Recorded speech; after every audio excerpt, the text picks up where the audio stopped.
সকাল আমার প্রিয় বন্ধুরা, তোমরা সবাই কেমন আছো? আশা করছি সবাই খুব ভালো আছো। আমরাও মোটামুটি ভালো আছি। আজ মঙ্গলবার আর এখন বাজে সকাল 11:30, আর এখন থেকেই আমার ব্লগটা স্টার্ট করছি।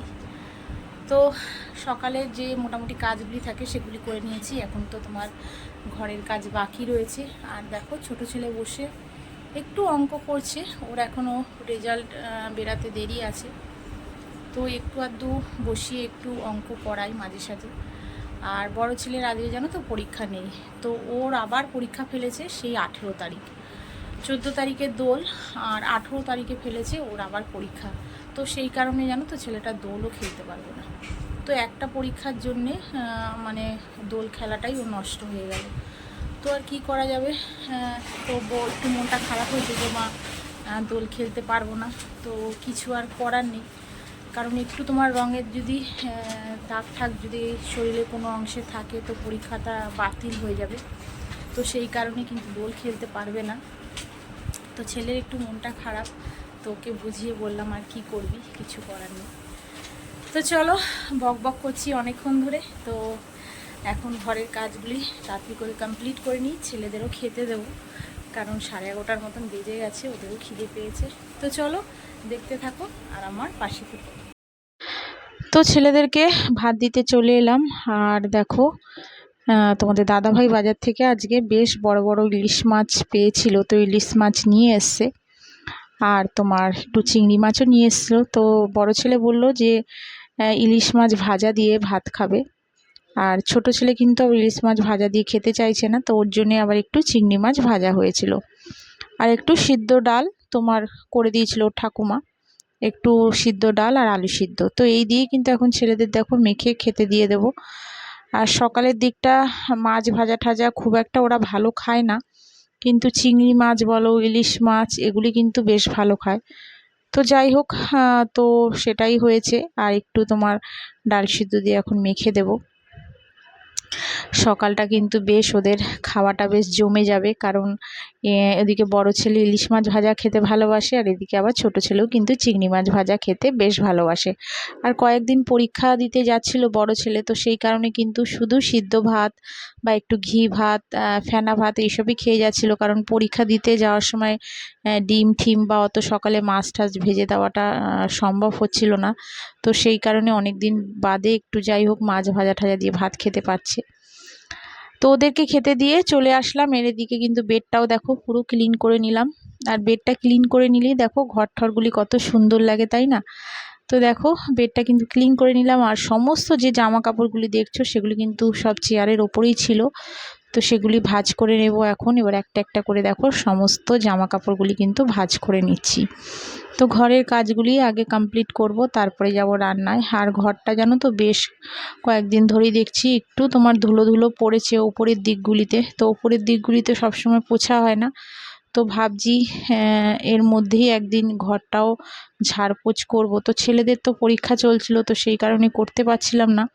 আর তোমাদের তো বললাম বড় ছেলের কিন্তু এখন বেশ কয়েকদিন ছুটি, তারপরে আবার 18 তারিখ আর একটা পরীক্ষা হলেই ওর মোটামুটি পরীক্ষা কমপ্লিট হয়ে যাবে। তো একটা পরীক্ষার জন্যেই আটকে গেল। তো দেখি এর মধ্যে একদিন ঘর ঝাড় দেব।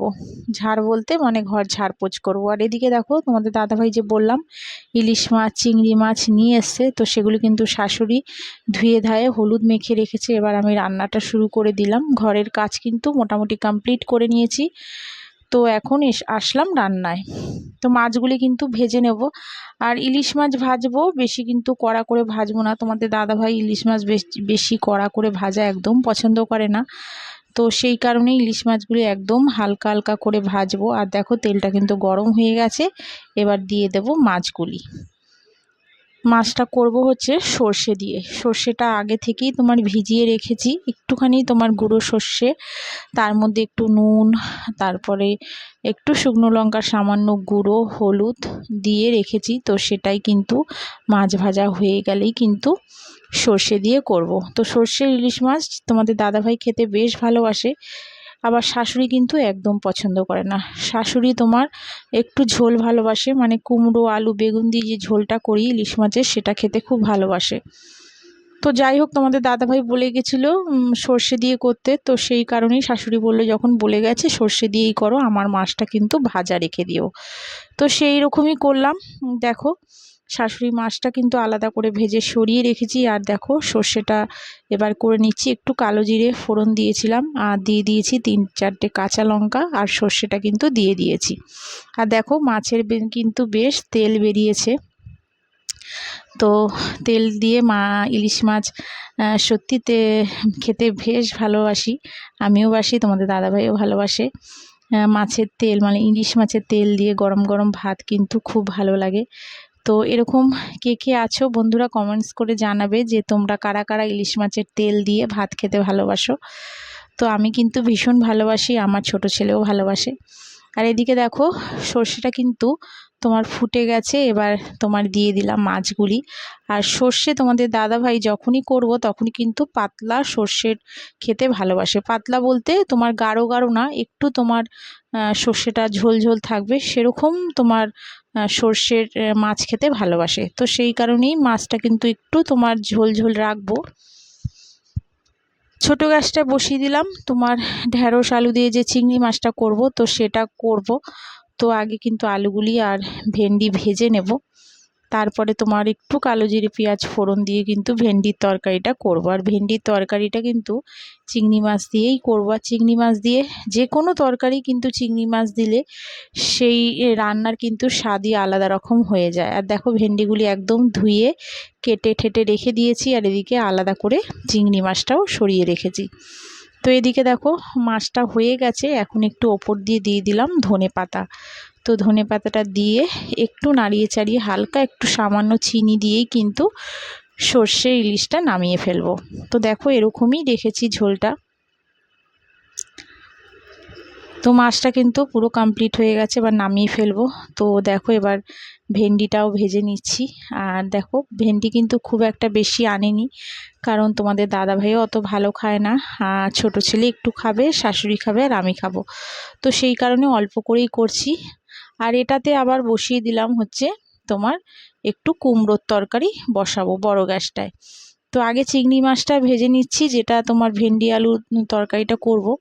তো আগে চিংড়ি মাছটা দেখো ভেজে নিচ্ছি, আর বড় গ্যাসটায় কিন্তু বসিয়ে দেবো হচ্ছে কুমড়ো আলুর তরকারি।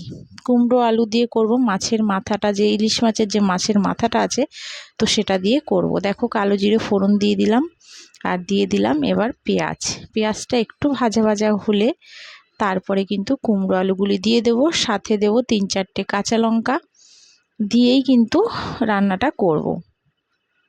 আর এতক্ষণে যেসব বন্ধুরা আমার ব্লগটা ধৈর্য ধরে দেখছো, তো প্লিজ তোমরা যারা যারা আমার চ্যানেলে এখনও সাবস্ক্রাইব করোনি, তো যদি আমার ভিডিওর কোনো অংশ তোমাদের ভালো লেগে থাকে তো প্লিজ বন্ধুরা একটা সাবস্ক্রাইব করো, আমার পাশে থেকেও একটা লাইক করো, সুন্দর করে একটা কমেন্টস করো।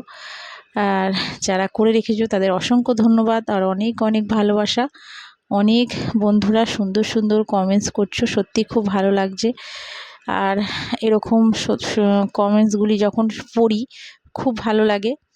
তো আমিও কিন্তু তোমাদের পরিবারে ঠিক এইভাবেই যাব, সমস্ত ভিডিও ওয়াচ করব। আর দেখো কুমড়োর তরকারিটা কিন্তু বসিয়ে দিয়েছি, একটু নুন হলুদ একটু জিরের গুঁড়ো দিয়ে দিয়েছি। আর এই দেখো মাছের মাথাটা দেখো একটুখানি মানে হাতের মধ্যে একটু ভেঙে ভেঙে কিন্তু দিয়ে দিচ্ছি। আর এই ইলিশ মাছের তোমার মাথা দিয়ে তোমার কুমড়ো আলুর তরকারি খেতে শাশুড়ি আর তোমাদের দাদাভাই বেশ ভালোবাসে। তো সেটাই আজকে অনেক দিন বাদে করলাম। ইলিশ মাছ আনা হয় ঠিকই, কিন্তু এরকমভাবে তরকারি করি না, তো আজকে কিন্তু তরকারিটা করে ফেললাম। আর এই গ্যাসটাতে কিন্তু দেখো আলু আর ভেন্ডির তরকারিটা বসিয়েছি, যেটা তোমার চিংড়ি মাছ দিয়ে করলাম। তো এটাও মোটামুটি হয়ে এসছে, একটু তোমার ঝোলটা টানলে পরেই কিন্তু নামিয়ে দেব। আর এদিকে আমার রান্নাবান্নাও কমপ্লিট হয়ে গেছে, ঘরের কাজ, এদিকে তোমার রান্না বান্না, কাচা ধোয়া, ছেলেকে একটু পড়ানো, সমস্ত কাজ কিন্তু সময়ের মধ্যেই কমপ্লিট করে নিয়েছি। আর রান্না বান্না তো কমপ্লিট করেই নিয়েছি। দেখো ইলিশ মাছটা একদম পাতলা করে করেছি, তোমাদের দাদাভাইকেও খেতে দিয়ে দিয়েছি, ছেলেদেরও খেতে দিয়েছি। আর এদিকে শাশুড়ির একটা মাছ ভাজা রেখেছি, আর এটা হচ্ছে কুমড়ো আলুর তরকারি, আর ওদিকে যে চিংড়ি মাছ দিয়ে ভেন্ডির তরকারিটা। তো চলো বন্ধুরা আজকের মতন ব্লগটা এখানেই শেষ করলাম, আবার দেখা হচ্ছে আগামীকাল। আজকের মতন টাটা।